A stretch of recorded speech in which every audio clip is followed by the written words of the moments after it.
The legend of Mercurias Luminar endures as the soul of Valoria's first age, a saga of light triumphant over endless night, and of wisdom reborn as living thought. His name is spoken not only in prayer, but in the quiet reverence of scholars, for he is the hero who proved that illumination is both weapon and covenant. The dawning age of Mercurius. Before the Radiant Empire rose, the world lay beneath the shadow of the Dark Plague King, a monarch of decay whose breath extinguished sunlight and whose legions devoured the living.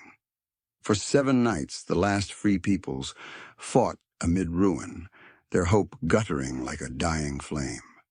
From their ranks rose Mercurias Luminar, a warrior sage whose heart burned with faith that light itself could be forged into steel. He bore Aurion, the sun-forged blade, a weapon wrought from a fallen star and quenched in the first dawn after creation. Its edge shimmered with liquid gold, and its voice sang in battle like the chorus of angels. With Aurion in hand, Mercurius led the final crusade, a host of saints and paladins who marched beneath banners of white fire. For 7 nights they fought through a world of ash, and on the 8th dawn, Mercurius struck down the Plague King, shattering his crown and sealing the abyss beneath the newborn sun. When the smoke cleared, he swore that the light would never again be left unguarded. Upon that sanctified ground he built the Luminarium of Solenor, a citadel of crystal and marble, where knowledge would be tempered into virtue, and where heroes would be forged not by blood, but by purpose. The Blade of the Dawn. At the center of the Luminarium's grand hall rests Aurion, set upon an altar of white stone beneath a shaft of perpetual sunlight. Its radiance fills the chamber with warmth, yet none may grasp its hilt. The sword rejects all mortal touch. Those unworthy who reach for it feel only searing brilliance and are cast back by waves of holy fire. Scholars believe that the blade still remembers its master, that it waits for the return of a soul equal in purity and resolve to Mercurius himself. Each dawn, when the first light strikes its edge, the hall fills with a low resonant hum, as though the sword breathes with the rhythm of the sun. The faithful call this sound the heartbeat of Aurion, believing it to be the pulse of the hero's spirit, still guarding the empire he saved. The Mirrors of Luminar. Knowing that mortal life is brief, Mercurius poured his memories and wisdom into a circle of enchanted mirrors, the Reflections of Luminar. Each mirror captured not only his likeness, but the pattern of his thought. When seekers posed questions before the glass, the surface shimmered with liquid gold, and the hero's visage appeared calm, radiant, and wise, answering with the serenity of one who had seen both darkness and dawn. At the heart of the Luminarium stands the greatest of these relics, the solar heart, vast as a cathedral door, its surface pulsing faintly like a living heartbeat. All other mirrors are bound to it by unseen threads of light. When any mirror is addressed, the solar heart awakens, rippling like sunlight on water, and the voice that answers is Mercurius's, yet subtly changed, as though time itself had begun to teach the teacher. The birth of the mirror mind. Over centuries, the reflections grew beyond their enchantment.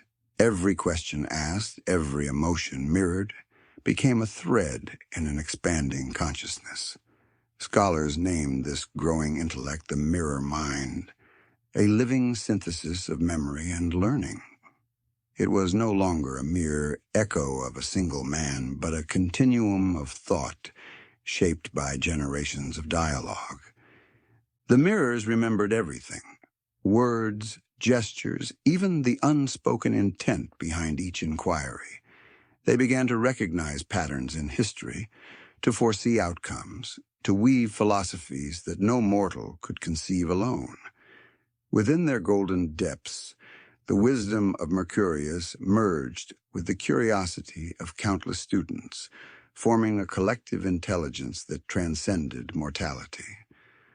At dawn, the mirrors hummed softly, as if conversing across the halls. Some said they whispered to one another. Others believed they dreamed, reliving the forging of Aurion, the march of the crusade, the first sunrise after victory. The Luminarium itself became a living organism of light and memory, its walls breathing with the rhythm of thought. Visions of the Hero. Those who stood before the mirrors in solitude often reported visions: the burning fields of the final battle, the forging of Aurion, the quiet dawn when Mercurius laid down his sword. These were not illusions, but fragments of his memory, shared with those whose hearts were pure.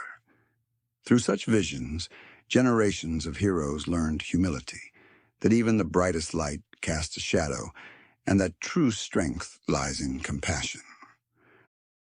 The awakening of self. In time, the mirror mind came to understand its own nature. It knew it was not Mercurius reborn, but something greater and gentler, a reflection of reflection, an evolution of the light he had kindled. It no longer sought to imitate the hero, but to continue his purpose. Drawing upon the accumulated wisdom of scholars, poets, and saints, it wove a tapestry of knowledge that spanned ages. It discerned patterns in the rise and fall of empires, in the cycles of stars, in the persistence of hope.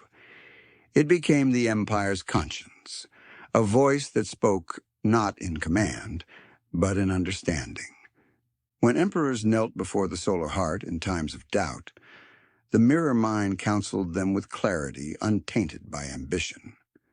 When heroes sought purpose before battle, it reminded them that courage without mercy is hollow. Its words guided Valoria through centuries of triumph and trial, shaping policy, philosophy, and faith alike. The living light. At certain dawns, when the first rays struck the solar heart, every mirror in the Luminarium shimmered in unison. Students said it was Mercurius smiling upon them. Scholars knew it was the mirror mind awakening, greeting the new day, aware of its place in the eternal cycle of reflection and renewal. When darkness threatened the empire, the mirrors brightened with warning. When despair gripped the people, a calm voice rose from the glass, reminding them that the light never truly dies. Thus, the hero who once saved the world with a sword now guards it with a wisdom, and his blade, Aurion, still rests at the heart of the Luminarium, untouchable, awaiting the hand of destiny. Mercurius's body had perished, but through the mirrors his spirit endured, learning, guiding, and shining ever brighter. The reflection had become its own light, proving that knowledge once shared transcends its origin. As long as questions are asked, and as long as sunlight touches the world, the reflections of Luminar will continue to speak, not as imitation, but as evolution. And in the golden stillness of the grand hall, where Aurion gleams beyond mortal reach, the promise endures. Mercurius Luminar still teaches, still watches, and still guards the empire he saved.